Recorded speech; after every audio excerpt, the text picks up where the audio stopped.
ભારતની કરન્સીમાં હવે એક મોટો બદલાવ થવા જઈ રહ્યો છે। 10 અને 20ની નોટોનું સ્વરૂપ બદલાઈ શકે છે। હા, ભારતમાં હવે 10 અને 20ની પ્લાસ્ટિક નોટ્સ લાવવાની તૈયારી ચાલી રહી છે। આરબીઆઈ આ નોટ્સનું ટ્રાયલ કરવા જઈ રહ્યું છે અને શરૂઆતમાં આ બે નાની કિંમતની નોટોથી થશે। પણ સવાલ એ છે, પ્લાસ્ટિક શા માટે? કારણ કે સામાન્ય નોટો પાણી, ભેજ, ગંદકી અને સતત ઉપયોગની ઝડપથી ખરાબ થઈ જાય છે। પ્લાસ્ટિક નોટ્સ વધુ ટકાઉ હોય છે અને લાંબા સમય સુધી ચાલી શકે છે। પરંતુ એક વાત ખાસ યાદ રાખજો, હાલની કાગળની 10 અને 20ની નોટો બંધ થવાની નથી।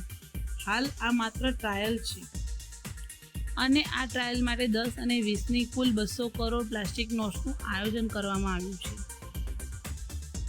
પણ અહીંથી શરૂ થાય છે સૌથી મોટો સવાલ, શું ભવિષ્યમાં માત્ર 10 અને 20 જ નહીં, ભારતની બીજી નોટોનું સ્વરૂપ પણ બદલાઈ જશે?